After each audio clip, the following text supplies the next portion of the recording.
2 Kings chapter 16. Ahaz, son of Jotham, became king of Judah in the 17th year of Pekah's rule in Israel. He was 20 years old at the time, and he ruled from Jerusalem for 16 years. Ahaz wasn't like his ancestor David. Instead, he disobeyed the Lord and was even more sinful than the kings of Israel.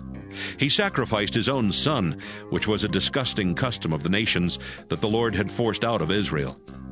Ahaz offered sacrifices at the local shrines, as well as on every hill and in the shade of large trees. While Ahaz was ruling Judah, the king of Edom recaptured the town of Elath from Judah and forced out the people of Judah. Edomites then moved into Elath, and they still live there. About the same time, King Rezin of Syria and King Pekah of Israel marched to Jerusalem and attacked, but they could not capture it.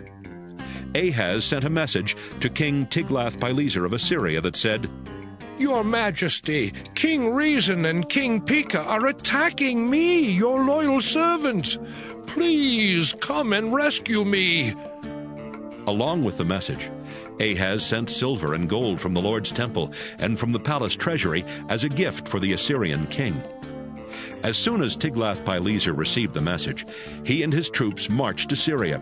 He captured the capital city of Damascus. Then he took the people living there to the town of Kir as prisoners and killed King Rezin. Later, Ahaz went to Damascus to meet Tiglath-Pileser, and while Ahaz was there, he saw an altar and sent a model of it back to Uriah the priest, along with the plans for building one. Uriah followed the plans and built an altar exactly like the one in Damascus, finishing it just before Ahaz came back. When Ahaz returned, he went to see the altar and to offer sacrifices on it. He walked up to the altar and poured wine over it. Then he offered sacrifices to please the Lord, to give him thanks, and to ask for his blessings. After that, he had the bronze altar moved aside, so his new altar would be right in front of the Lord's temple. He told Uriah the priest, "From now on, the morning and evening sacrifices, as well as all gifts of grain and wine, are to be offered on this altar. The sacrifices for the people and for the king must also be offered here. Sprinkle the blood from all the sacrifices on it, but leave the bronze altar for me to use for prayer and finding out what God wants me to do." Uriah did everything Ahaz told him.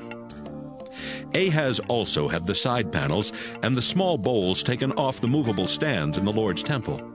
He had the large bronze bowl called the Sea removed from the bronze bowls on which it rested, and had it placed on a stand made of stone. He took down the special tent that was used for worship on the Sabbath, and closed up the private entrance that the kings of Judah used for going into the temple. He did all these things to please Tiglath-Pileser. Everything else Ahaz did while he was king is written in the history of the kings of Judah. Ahaz died and was buried beside his ancestors in Jerusalem, and his son Hezekiah became king.